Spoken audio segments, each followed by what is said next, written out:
Assalamu alaikum, peace be to you. My name is Yusha Evans, formerly Joshua Evans. I was a former Christian youth minister, born and raised in Greenville, South Carolina, raised in a very traditional Christian household. I accepted Islam in 1998 and now I work as full-time project director for Islam, trying to teach other people and bring other people to the religion of Islam through education. I left Christianity in late 96, early 97, after my own personal study of the Bible with an unbiased mind and seeing the contradictions not only in the texts but in the messages of the Bible in the different places, the Old Testament versus the New Testament, Jesus' teachings versus Paul's teachings, all of these things compiled together with some of the teachings of Paul, realizing that they were not in the teachings of Jesus. They came from things like Roman paganism, pagan worship, and different things of this nature.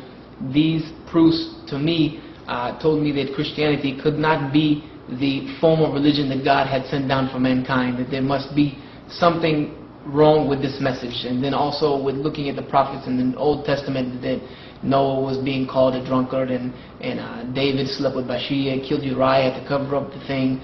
You know, all of these things said to me that, you know, this could not be the example that was given to me of how to live my life. This could not be a man of God that God chose for me to live my life when he was worse than the common people around him. So I knew something was wrong with this message, and I understood that the Bible was not the correct source to get the information about the true religion of God. So after that I decided to leave Christianity, take a step back and analytically look at what is going on and try to find the right religion of God. I am asked, is Jesus God? Can Jesus be God? And the answer is no, for a couple of reasons. Logically, Jesus cannot be God because God is the creator of the heavens and the earth. God is the creator of everything that exists, therefore he cannot exist inside this which he created. He created time, therefore he cannot be subject to time. He created all of the elements that bring about our existence, therefore he cannot be controlled by them. And Jesus himself never ever attests to himself being God. Every time he was praised in any way in the Bible, he would always direct the people's attention from him to God. And he would refer to God many times as being God in the heavens, the Father which is in heaven. You know, and he was even asked once, sayest, O Master, good Master, how do I enter the kingdom of heaven? He asked him, why do you call me good? Because there's none good but one, and that is God. So basically Jesus cannot be God. No man can be God. God cannot be a man in any form. I've been asked, can God be a trinity? Can God be a triune God? Can God be three gods and one God? They're all the same God, but yet have separate and correlating identities. This cannot exist for quite a few reasons. A very logical reason is that you cannot take three and make one. You cannot say 1 plus 1 plus 1 is 1. 1 plus 1 plus 1 makes 3. This would not fit in any logical person's mind. And also the Quran very beautifully explains away this ideal. It says that if there had been more than one God, truly you would have found confusion in the heavens and in the earth. One would have overpowered the other. You could not have three gods.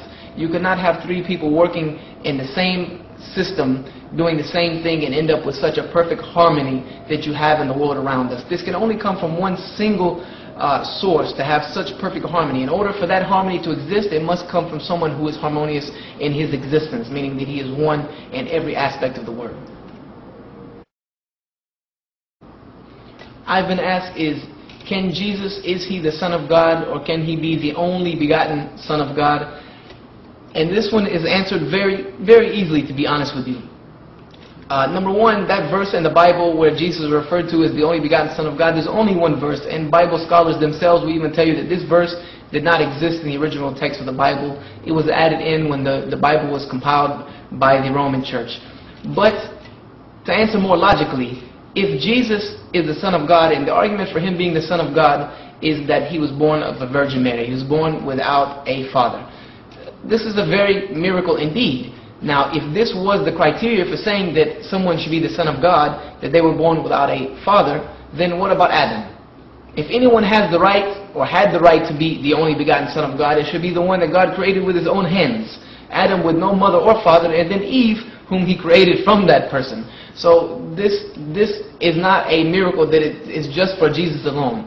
This is something that God says when He wills something to be, He only says be, and it is. So Jesus cannot be the Son of God, as even in the Bible says many times. He refers to Jeremiah as the Son of God. He refers to the Israelites as the chosen sons of God. He says in Hebrews that those who follow God have the right to be called the sons of God.